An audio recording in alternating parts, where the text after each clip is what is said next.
So this is a section on trig substitutions, and it might even be better called inverse trig substitutions. So what I want to start with is just a quick explanation of why we call it substitution, but it looks a little different than the substitution that you've seen before. Um, I'll show you that little nuance, then I'll show you by example why we want to be able to make this kind of substitution.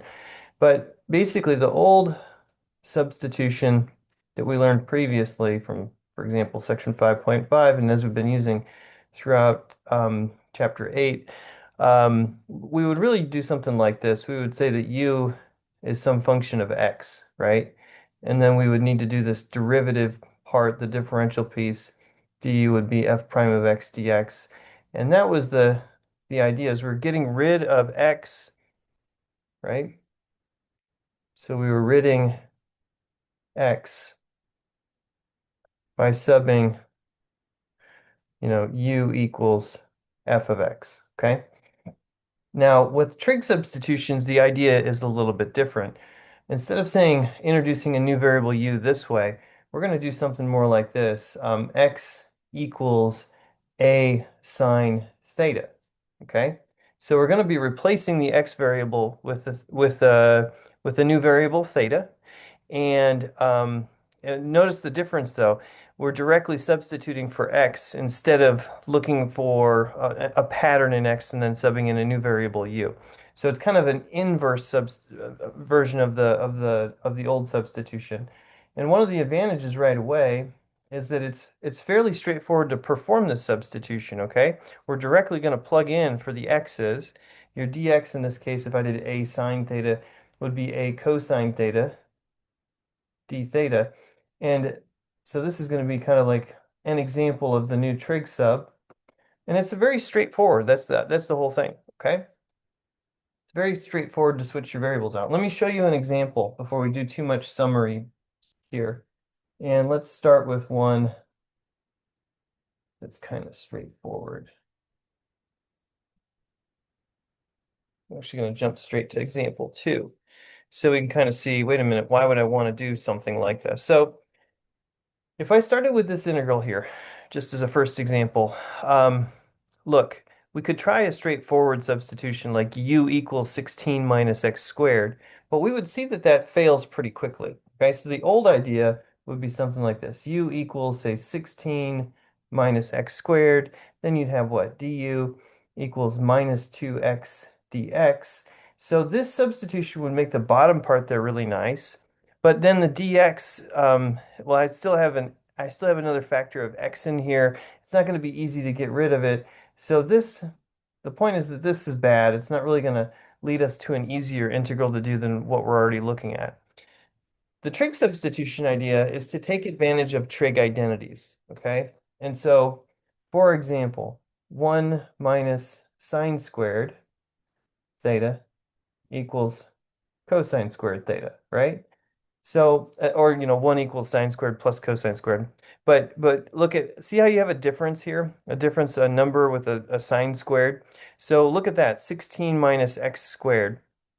So that leads us to see the following thing. If I let x equal 4 sine theta in this case, right? If x equals 4 sine theta, this expression inside of the 3/2 power is going to be simplified somehow, okay? So that's kind of why I want to make this substitution. Let's go about the whole process though, okay? So dx then would be 4 cosine theta d theta. I just took the derivative of sine, got cosine there, okay? And so this little substitution key is a very direct substitution. I can actually just plug out the x's and plug out the dx all in one. So it's actually easy to perform the substitution. What you're left with in this case is going to be a trig integral, okay? So this is going to be equal to the integral. My dx on top is 4 cosine theta, d theta, okay? And then on the bottom here, what do I have? Well, I have, I guess, 16 minus, now when I plug x equals 4 sine theta into x squared, that becomes 16 sine squared theta. That's inside of that 3/2 power, okay? So look, if I factor out a 16 here, that becomes what? Well, basically, this is 16 cosine squared theta using this identity right here, our Pythagorean identity. But notice I have a trig integral, just like our previous section. That was getting us used to doing those trig integrals. Becomes kind of the middle step of this process, we'll see.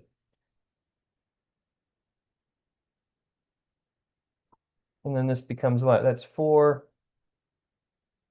16, excuse me, 16 cosine squared theta to the 3/2 power. Okay, 16. All right, so we're on our way. So 3/2 power, that's like a 1/2 power, and then I can do my cube basically, okay? So let's see here. This becomes 4 cosine theta, d theta on top. 16 to the 3/2, it's the square root, becomes 4. Cube that, you get 64. And then the 1/2 power for the cosine squared becomes cosine, and then cubed becomes cosine cubed theta. Okay. So we're going to continue some simplification. With the 4 and the 64 that becomes a 1/16 for the constant part. One of those cosines cancel, and now I have the integral of secant squared theta d theta. Okay. And the integral of secant squared is just tangent theta.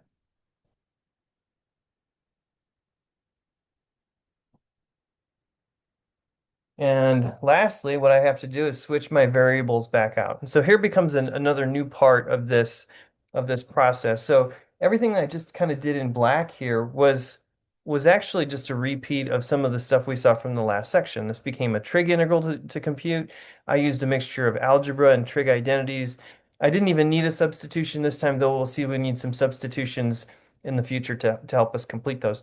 But again, in the end, what we have to do is try to get rid of this variable theta. Okay, now one way would be to actually just say, x over 4 equals sine theta, right? And I could then take the inverse sine. That would be the tangent of the inverse sine of x over 4. Well, that composition of trig functions could be simplified. So let's talk about the easiest way to see the simplification. What is tangent theta? If I draw myself a nice little right triangle picture and I put one of the off angles as theta, okay, sine theta equals x over 4. Remember, the sine function is the opposite over the hypotenuse, right? So that's going to be x over here, 4 over there. I can use the Pythagorean theorem to find the other side. So it's going to be the square root of 16 minus x squared. Okay. And remember, I need to know what's tangent theta. Well, from this triangle, I can see tangent theta is the opposite over the adjacent, the TOA part of SOHCAHTOA. So opposite over adjacent is x divided by square root 16 minus x squared. And so last step here, 1/16 tangent theta. I just did the evaluation using that nice little right triangle.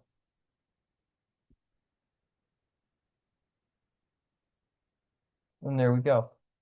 So we have performed the trig substitution piece, right? And so what this example kind of shows us is that this kind of substitution, this trig substitution, can be useful when you can take advantage of these Pythagorean identities.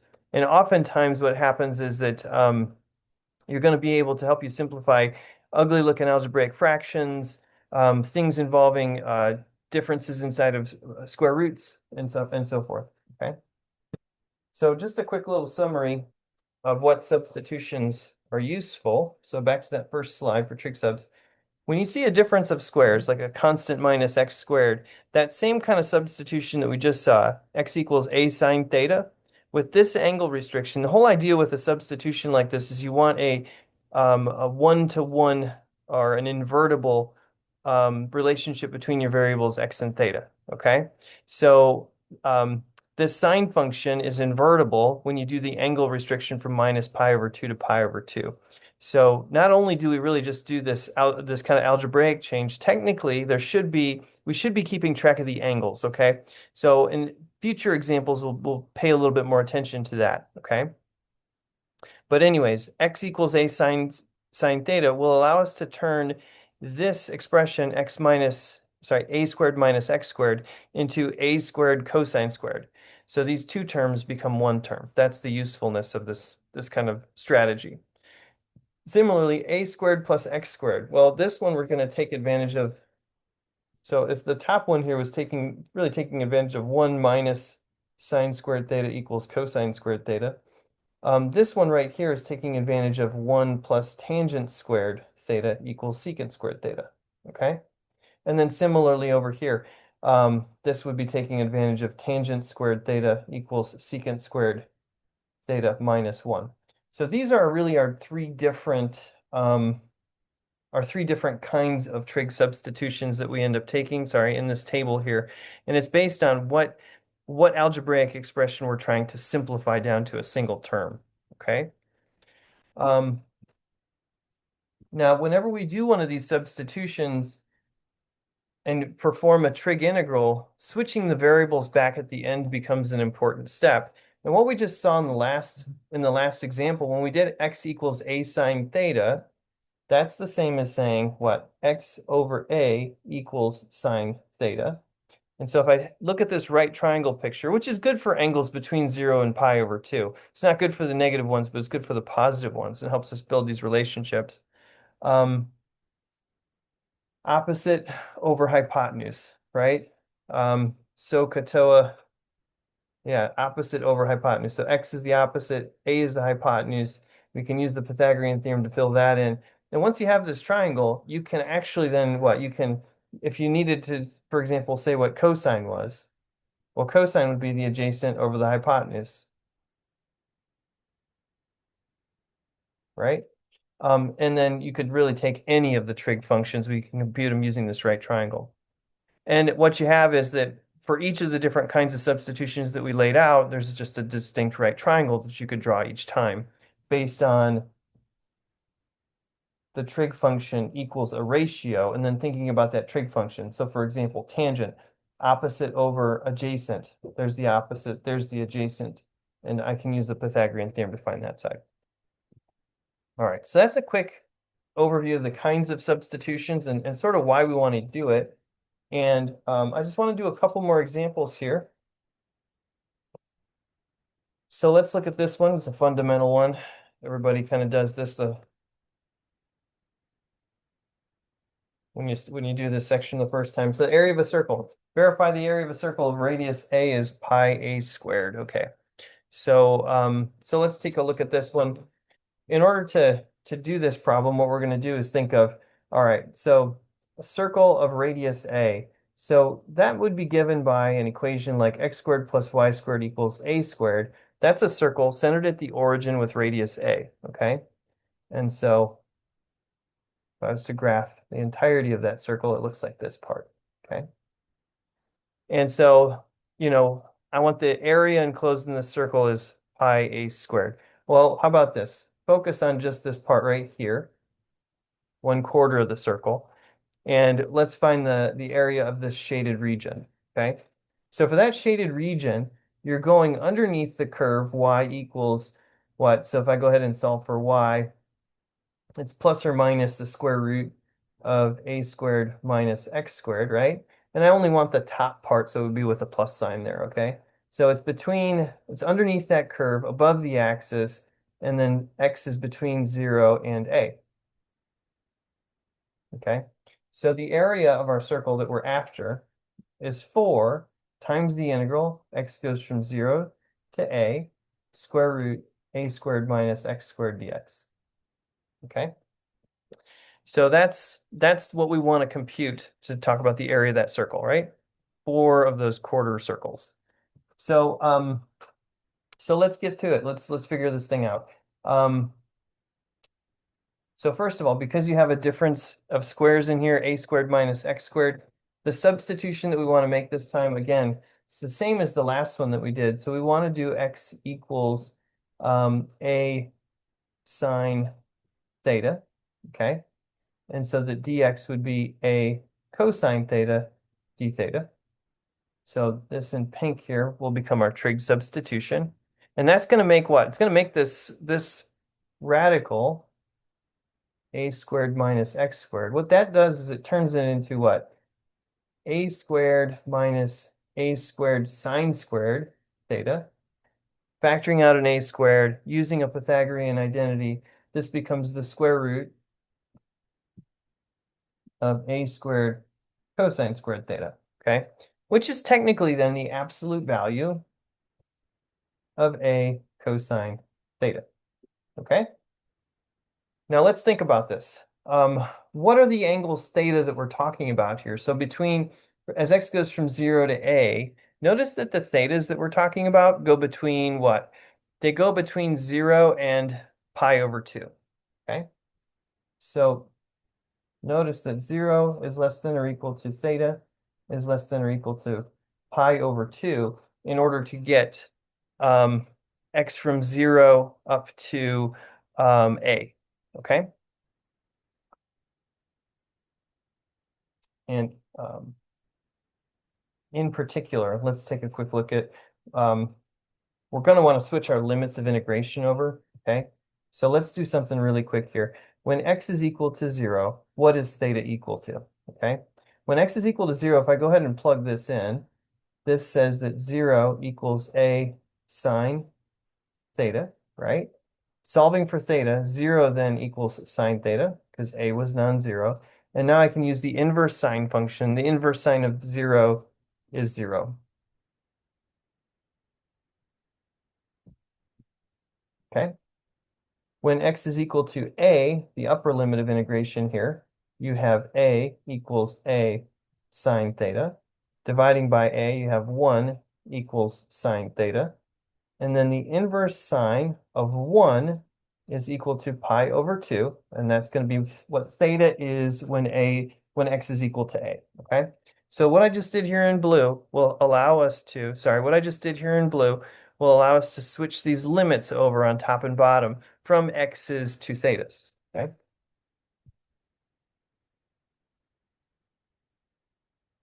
So theta goes from 0 to pi over 2. Okay? And what I have here, look, notice that if you plug in a theta anywhere between 0 and pi over 2, the cosine value would be a positive value. So this absolute value is just a cosine theta, okay? So that is from this radical piece. The dx piece, again, was a cosine theta,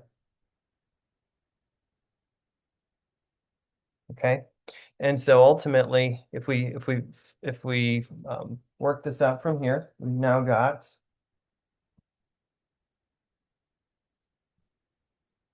switch pages here. The area that we want. There's a 4 out here from before. A is, by the way, a constant, so I can say a times a is a squared. Pull that all the way out of the integral, okay? Theta goes from 0 to pi over 2 of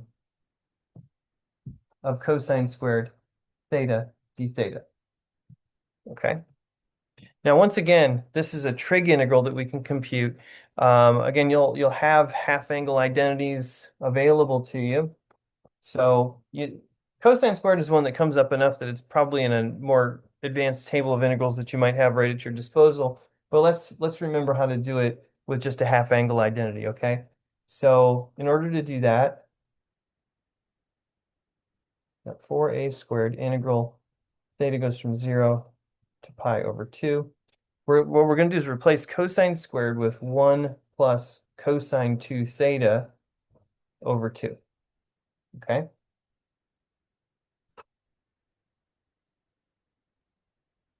And we're almost there. What we've got to do now is like let's think about splitting this up. 4a squared. You're basically going to be integrating 1/2, which is going to give you 1/2 theta, okay? And now we're going to be integrating, okay, I've got a 1/2 from the division by 2. I would actually do a quick substitution or be using this integral formula. Let's write the integral formula down that we would actually be needing here. The integral of cosine ax dx is 1 over a sine ax plus c. So this would be a basic, this one here would be a basic integral formula that would be given in our table. We can use that to help us with the second one here. That ends up being then 1/4 sine of 2 theta, okay? So we now have the antiderivative here, and we're going to go ahead and plug in our limits of integration here, okay? So 4a squared, when I plug in pi over 2, what do we have? When we plug in pi over 2, I guess that becomes what? 1/2 pi over 2 is pi over 4, okay? Plus 1/4 sine of, well, 2 times pi over 2 is pi, okay? So that's from plugging in the top limit, pi over 2. Let's subtract off what happens when we plug in 0. Well, you get 0 in the first term, plus 1/4 sine of 2 times 0, which is 0. Now, sine of pi is equal to 0. Sine of 0 is equal to 0. So most of these terms just go away. That's 0, that's 0, that's 0.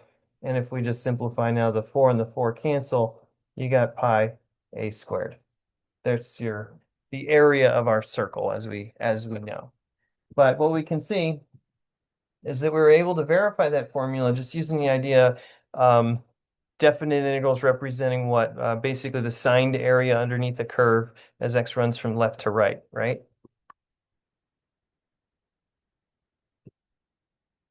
Okay. So I want to do at least one more problem. I've got 2 examples here in front of me, but I'm going to pick one that I want to do. Let's do this one next. This tangent substitution. The reason I want to do this particular one is that it's actually going to relate to the problems that we talk about from the next section when we talk about integrating rational functions using what we call partial fraction decomposition. It's a lot of terminology there, but basically, I want to point out that this rational function that we have, it can't be broken down into anything simpler. Also would fail if you tried to use any normal substitution like u equals 1 plus x squared, you'd see it fails pretty soon after. So instead of using that substitution, what we're going to do is take advantage of a Pythagorean identity involving tangent, which is 1 plus tangent squared theta is equal to secant squared theta, okay? So we're going to use this kind of substitution. That tells us that x had better be tangent theta. And when x is tangent theta, then it looks like dx is secant squared theta d theta, okay? Now keep in mind, in case we need this, in order to make this substitution nice and one-to-one, I'm just going to quickly point out that the theta has to be between pi over 2 and, negative pi over 2 and pi over 2 to have a nice one-to-oneness. And that should be thought of as part of this substitution in case we need it later. I don't think we will. All right, so let's go through and do the substitution, see what happens here. So our integral is just going to become, well, dx on top is, I guess, sine squared theta d theta. Or sorry, secant squared theta d theta. That's what the numerator becomes. And the bottom here is 1 plus x squared. So 1 plus tangent squared theta, and then quantity squared. Okay? So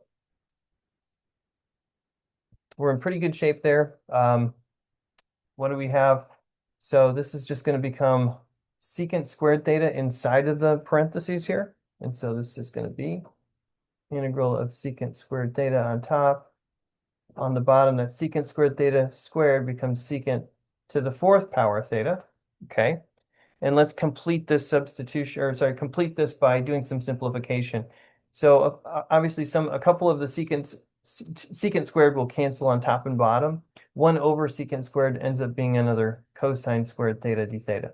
And so we're kind of back to, unfortunately, the same integral that we just computed. So the integral of cosine squared, again, that half angle formula combined with a quick substitution, it's going to land us here. What? 1/2 theta plus 1/4 sine 2 theta.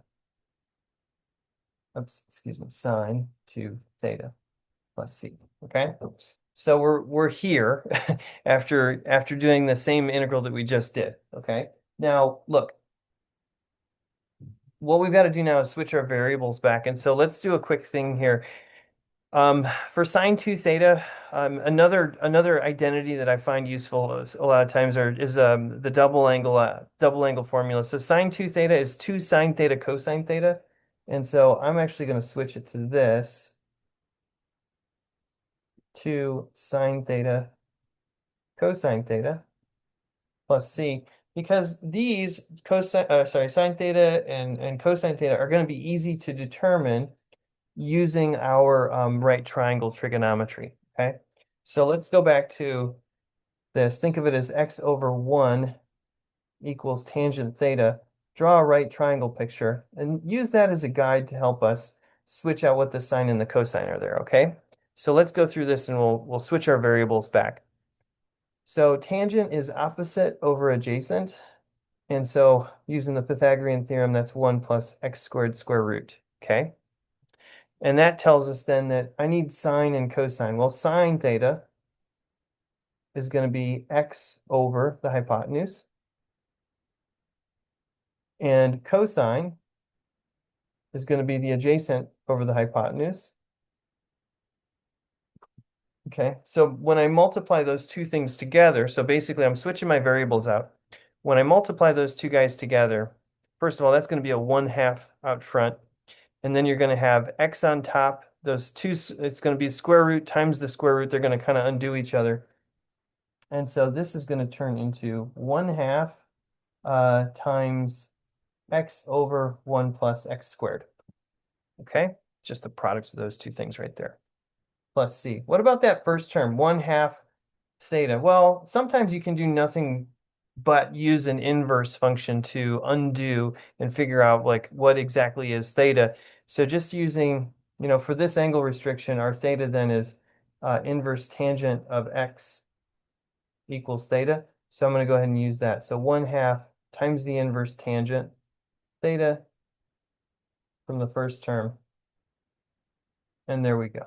So we have we have basically used a tangent substitution to help us. I mean, and it seems like we went a long way, like a very roundabout way. We started with this really just a very algebraic function, a rational function, 1 over 1 plus x squared quantity squared. And through a bunch of surprisingly through trigonometry and a strange substitution, we were able to go from here to this antiderivative. Okay. So it's another example where, when you get into like integration and applications of integration, you see that even if you start with one category of functions, like this case, just a simple rational function, pretty soon you end up with weird things involving, an inverse trigonometric function seems to pop out of the blue because of the method that we use to solve the problem. Um, I've got time to set up one more. Let's set up this last one here and just walk through what the substitution would look like and do a few things about it I'm going to leave it a little bit undone, but let's do most of it, okay? Arc length of a parabola. So evaluate this integral. So this is an integral that might have come up in the section on arc length back in chapter 6 of this book. So I think in section 6.5, we did some arc length problems, and we saw that when you use the arc length formula, you end up with really nasty looking definite integrals to do. And even for a really simple function, we ended up with really hard integrals. And this method of trig substitution can help us with some of those problems, naturally, because they had a 1 plus a derivative squared. And so maybe we can take advantage of that in this case. So this time, again, it's a sum of squares. And so I want to use this idea that 1 plus, tangent squared theta equals secant squared theta, okay? We want to use that if we can. So how do we set this up? Well, I see a 1 there, but I have a 4 here. So I'm going to let x equal, I guess, 1/2 tangent theta, and then the 4 to basically to get the cancellation that we want. So my substitution that we're going to use, x equals 1/2 tangent theta, okay? So that dx then is going to be 1/2 secant squared theta, d theta. And there's going to be my basic substitution, okay? Now again, let's go through a few things about this, and we'll set everything up, and I'll stop at a reasonable stopping point in a minute. Um, Before we do that, let's see here.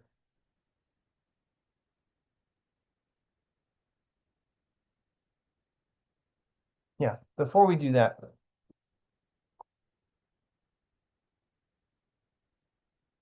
let's start off with the radical here, just so we can see that this was the appropriate substitution to do. Look, when I plug in 1/2 tangent theta for x here, you end up with the following thing: 1 plus 4 times 1/4 tangent squared. So I picked that constant 1/2 so that when I squared and multiplied by 4, they canceled each other out nicely, basically, okay? So this is really square root 1 plus tangent squared theta, which is equal to the square root of secant squared theta, okay? Now this is, again, one of those places where it's useful to recognize that, hey, my angle has actually got to be between pi over 2, or sorry, negative pi over 2 and pi over 2. So that secant, which is 1 over cosine, on that angle range is going to be positive. So this is technically, it's the absolute value of the secant function, okay? But the absolute value of the secant function over this domain is just the secant function itself. In other words, cosine's always positive, so secant's always positive on that interval. Okay. So we did some of the grunt work here to simplify what that piece will look like. It's just secant theta. Okay. Dx is going to be 1/2 secant squared theta. Okay. And so our integral here, I'm going to leave it this way. X goes from 0 to 2. I've got secant theta for that radical part that we just went through the simplification. Dx is 1/2 secant squared theta, d theta. And here we go. So we've got, I'm going to pull this 1/2 out, and I've got secant cubed theta, d theta. X goes from 0 to 2. All right, now we've got a couple of options here. I want to stop here and make a couple of quick notes. Number one, I don't want to go through and compute the rest of this. I mean, it's not too hard to do. If you look at the book, they're just going to say, just apply a reduction formula. And that's what they did. This is one of those trig integrals that doesn't lend itself well to much other than this a reduction formula and then a formula for sine to the first power. That's kind of boring to go through. I don't want to do it. The thing I want to point out is about these limits of integration and the options that we have, okay? Now, oftentimes when I do and teach substitutions to my classes, I teach that, if you can, switch your limits of integration when you introduce a new variable. So in other words, we started with an x here. In the previous example with the areas, I started with x's and I switched over to thetas because it was easy to do. I want to point out that you don't have to do that hard work sometimes, like especially if the work is hard, you don't have to do it. You can leave the limits as they are in terms of x, solve the problem in terms of theta, and then switch your variables back using that triangle. Okay? And that's what I would suggest doing in this case is basically keep x limits. Okay? And then you want to swap theta back to x before subbing top and bottom limits of integration. That's how I would complete that problem, okay? Again, it's a reduction formula to begin with. Then what I would do is swap the thetas back to x's as the last step, okay?